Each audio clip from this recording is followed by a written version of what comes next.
Hey, how you doing? The moment this started recording, I just realized that I forgot to say we are now beginning chapter 6 in my slides. I'm gonna get good at this. I swear, I started to get good at it, but at least I'm saying it verbally, right? So that's where we are now. This is the beginning of chapter 6. Chapter 6 is a little unusual, as you will see. It is all about one guy, William James. So I figure I'm going to have two lectures, part one and part two, and that'll be it. So we'll have a total of 5 lectures for this week. And yeah, these last two are all about this character named William James. He is, we said Wilhelm Wundt was the most popular or most eminent psychologist. Number 2 on that list is William James. And he's often considered the most prominent American psychologist. He's an interesting guy, whereas a lot of the people we've been talking to now we're talking about in the last little bit were more experimental, like the Ebbinghaus and the Wundt himself, etc. And it was all about data and interpreting data. William James isn't like that.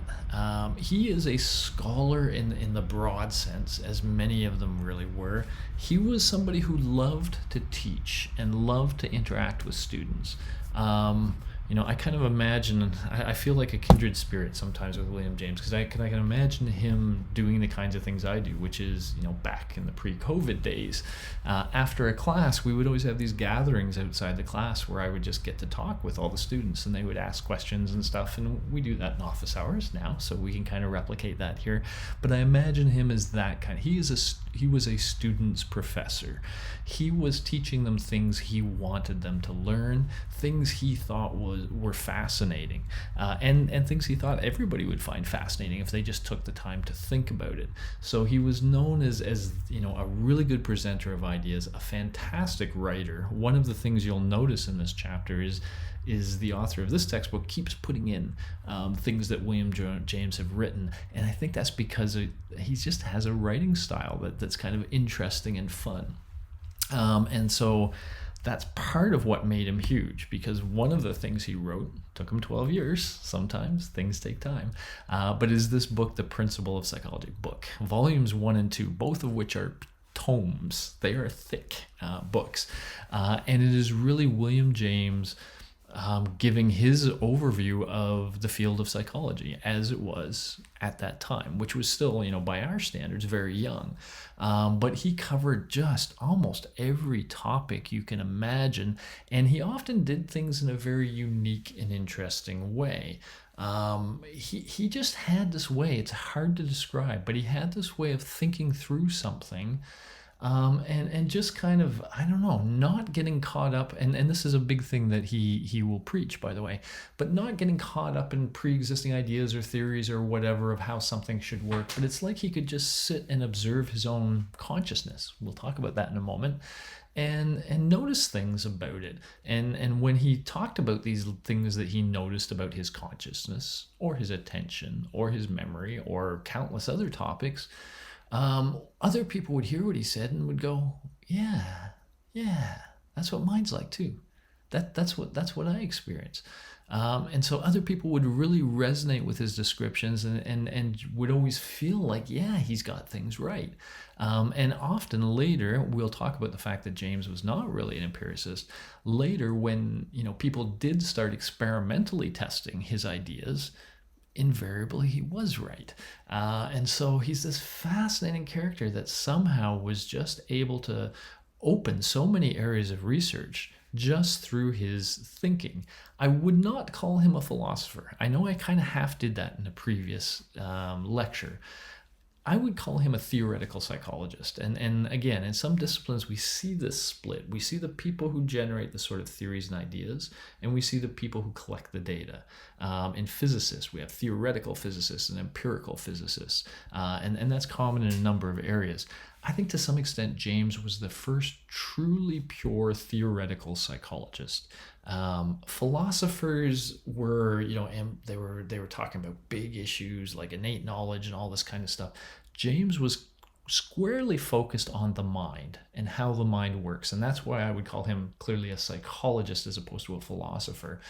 But yeah, he was really kind of just observing, a keen, unbiased observer who described what he saw and just seemed to see things right, at least as the rest of us did it.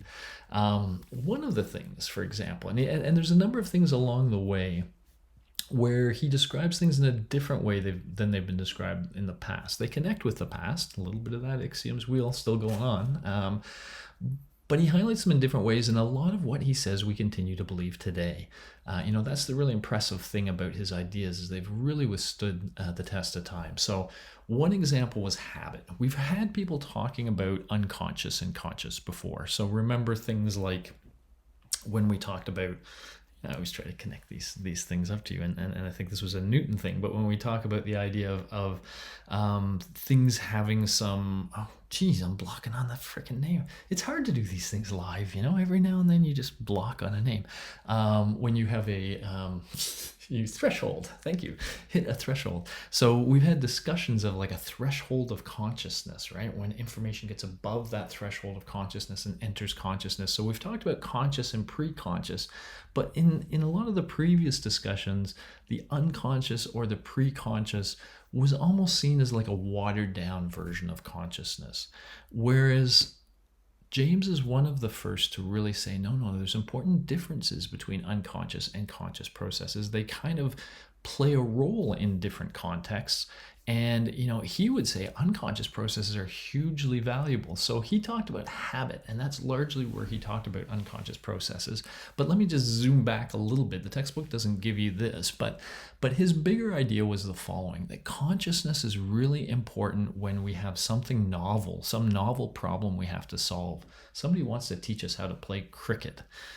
If you don't know how to play cricket, you better listen to people. They'll tell you how to hold the mallet. They'll tell you how to hold your body, how to swing, how to do things. And so you consciously listen, you try to imitate it. That's what gets you going. And so anytime you're in a novel situation, consciousness is really important.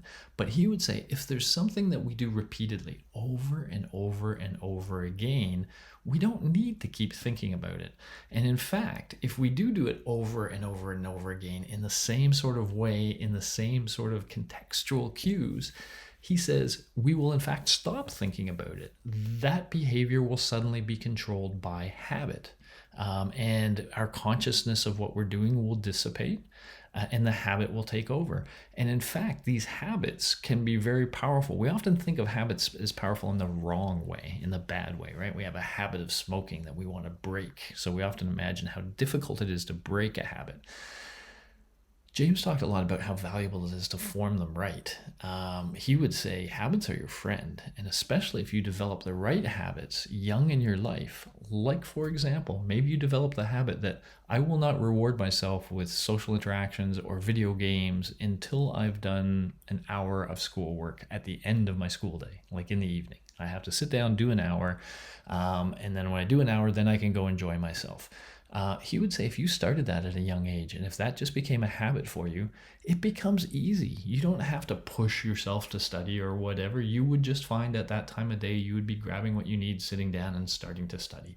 Let me give you a much more simple version. How many of you guys lose your keys on a regular basis? Or something like your keys, your cell phone, whatever it may be? Very easy process to stop that. With your keys, imagine putting a hook by the door, or your cell phone, imagine picking a certain spot, but then you tell yourself, the moment I walk in the door, that's where I put my keys, or that's where I put my cell phone. And I'm going to consciously, for the next little while, make sure I do that.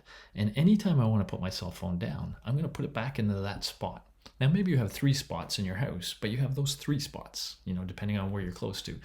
If you can develop a habit of doing that, then after a while, you don't even have to think about doing that. At first you do, right? At first you have to be consciously controlled. But after a while, you don't have to think about it. Your hands, your body will just put those things where you have been habitually putting them. And when you now need it, you know where to look, right? There's a very small, and in fact, you probably don't even have to consciously look. Once again, your body will just go and retrieve it from that place. So if we have a certain consistency to our actions, we can sort of automatize some things. And that's really nice because we don't have to then waste consciousness thinking about them. Okay, so very cool. He talked a lot about habit, but let me just sort of extend and tell you why that's cool. Previous people are talking about sort of unconscious thoughts. He's really talking about unconsciously mediated behavior. He's saying a lot of what we do, a lot of our actions and behaviors are a simple reflection of habitual responding. And so he brought these unconscious processes all the way down to, or all the way up to the fact that they can control much of our behavior, and they can do so very effortlessly and fluidly. If we take the time to sort of program our habits right, they are our friends. Okay, so kind of interesting. He also spent a lot of time thinking about consciousness. We're going to get to that. Before we get to that, let me just say, I've highlighted this a little bit, but he did have this highly influential textbook, right? And so he talked about psychology, and I just want to be very clear. He was very aware of the various approaches one could take to psychology. He himself largely embraced introspection. And he acknowledged all the controversy. In fact, he kind of said, well, anytime anybody is looking at anything, including the external world, they have all these biases and there's all this error that can get in there. And there's no doubt that biases and error are part of the measurement, but that doesn't mean the entire measurement is invalid. And he still believed it was a very useful approach for getting at how things work. And it's not surprising he believes that because he seems to be one of the best introspectionists that ever there was. Somehow he could see things for what they seemingly were. So it's not surprising he felt like it was a pretty accurate approach. He did fully understand the experimental methods that were starting to come around, and we've talked about a little bit of that, where people are starting to contrast performance across different conditions and do manipulations. Imagine the Culkin stuff with how many times has a given number been associated with this color or that color, etc. Or actually, it was how many times has a color been associated with this number or that number. You get the idea. So he was aware of all this. He thought they were very important, very powerful approaches. He just never really kind of got into it. Wasn't his thing for whatever reason. He was also would talk a lot about the value of comparative research. So remember, comparative research is when you compare. Often it's humans to some animal, but I've got here, two little animals looking at each other, and you wonder, how do these animals see the world similarly or differently? Fascinating question. But he thought you could learn a lot by looking at animal cognition. We could learn a lot about ourselves through that.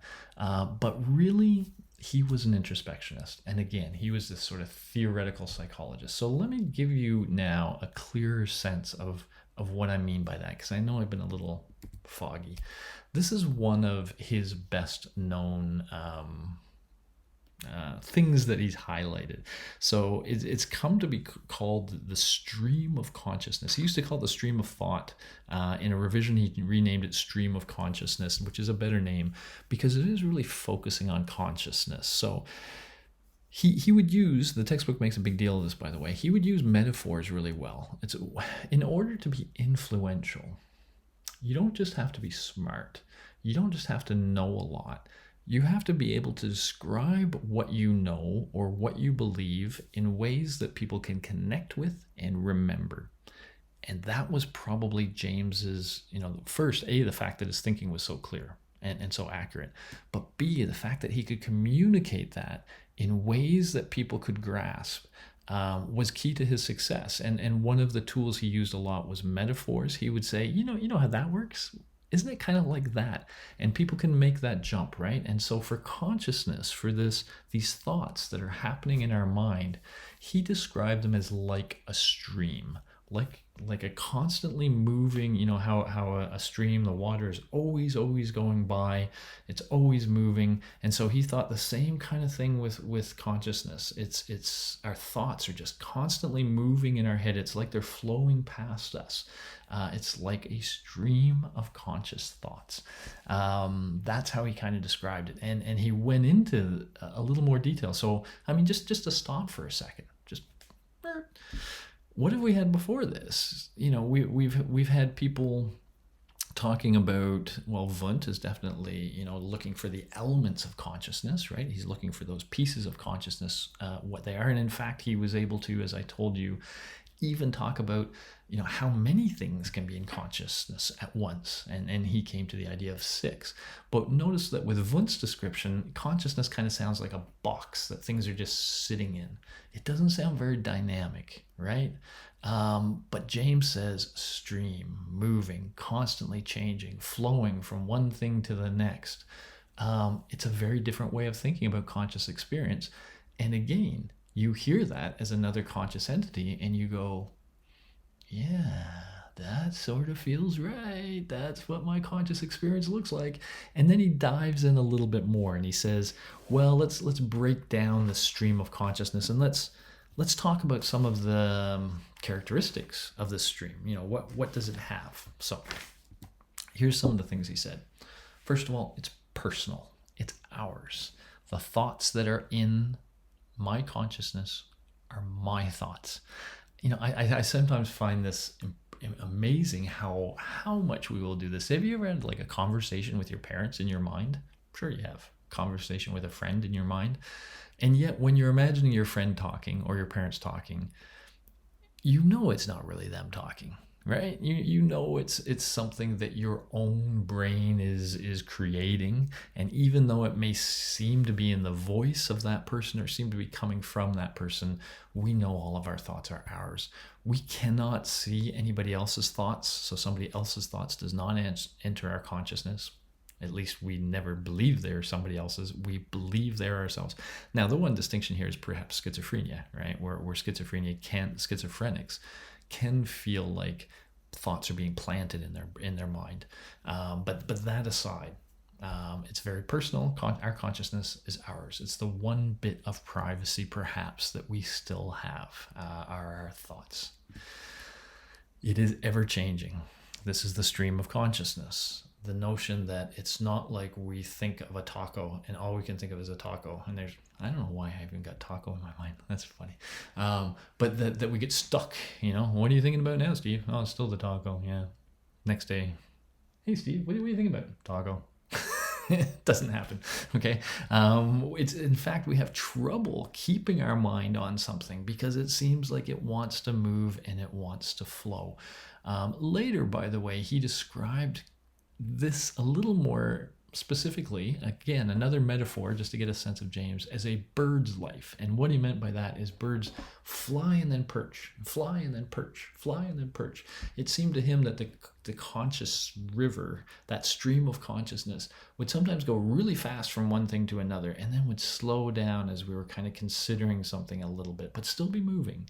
And then move quickly to something else and then slow down for a little bit. So yeah, we can imagine a stream. When we imagine the stream metaphor, we kind of think of a constant rate. But he actually said, well, maybe not constant, maybe more like a bird's flight. Okay.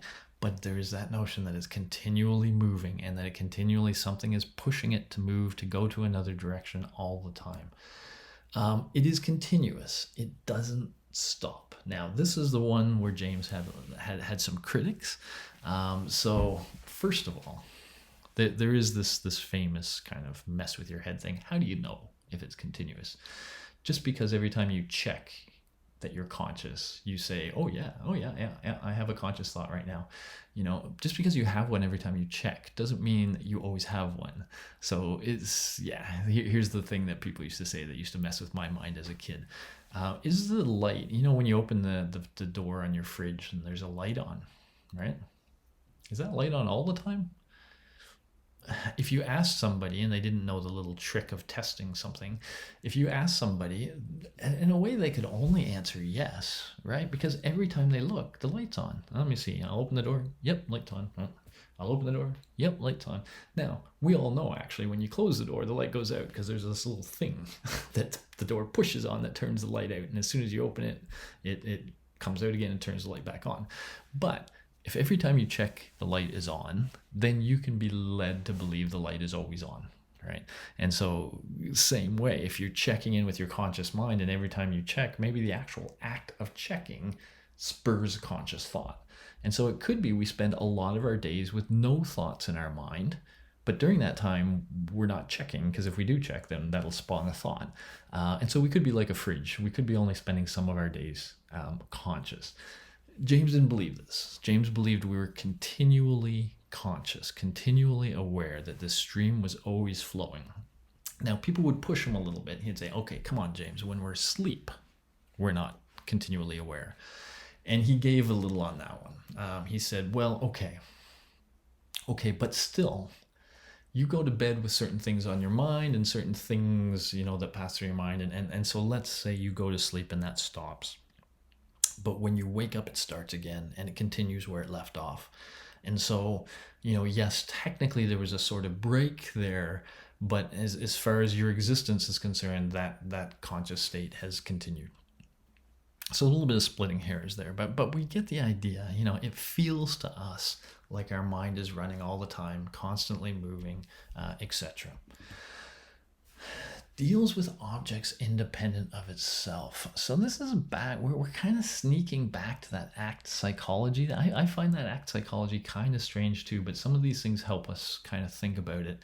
And it almost goes back, remember, dude, who's dude? I'm trying to connect all these things for you, and sometimes I forget all the exact names of the people. But we talked about the person who took on Rene Descartes. He was a famous skeptic. See, this is a good test for you. Can you outdo your prof?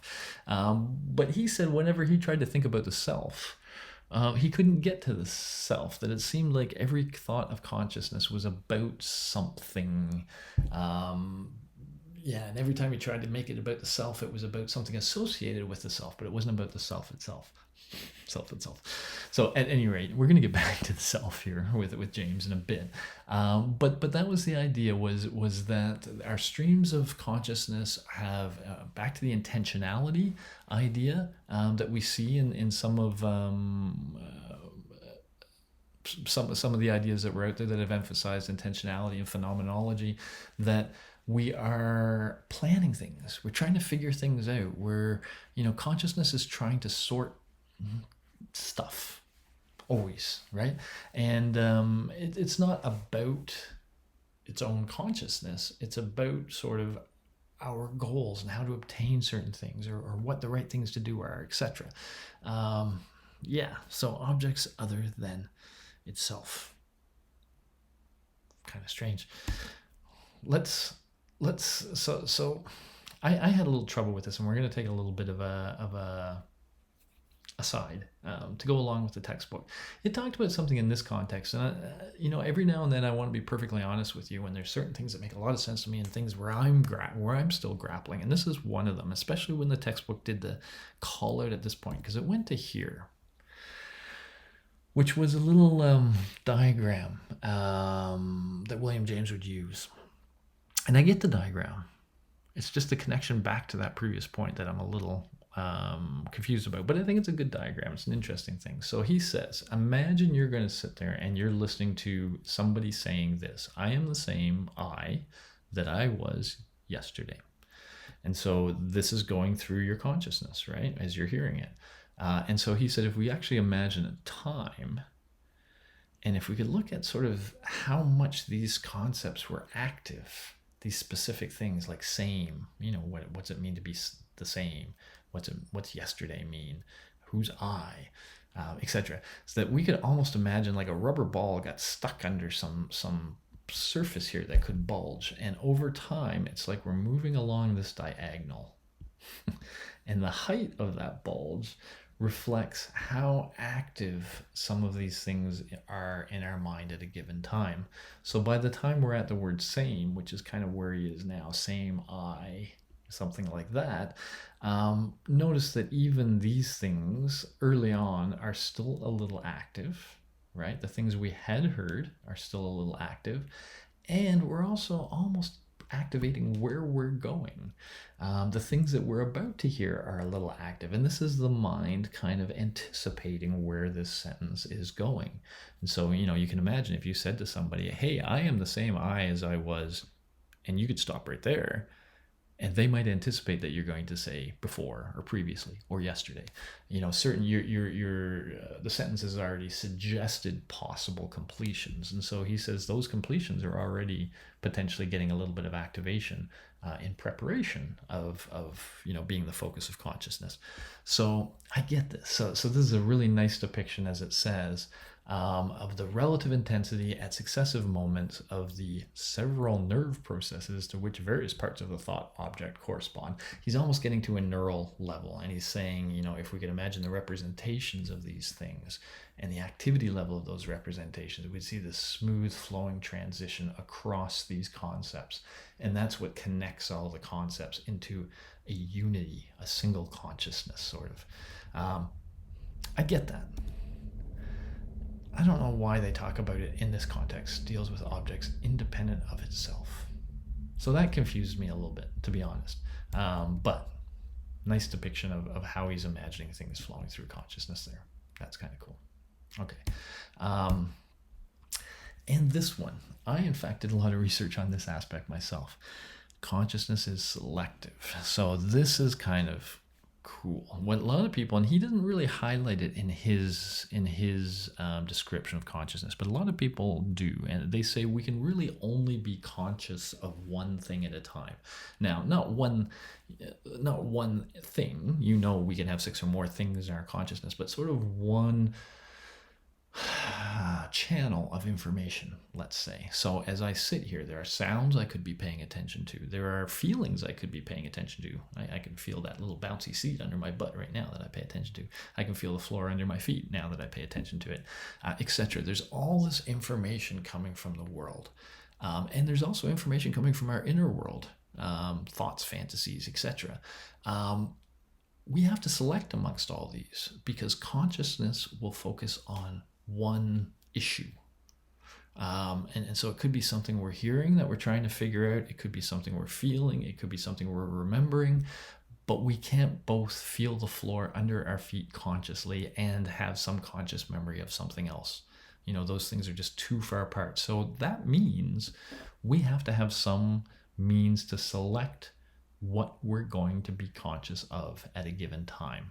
So this becomes an issue of selective attention. So we think attention is a process. We'll get there a little bit. Attention is the process that brings things into consciousness.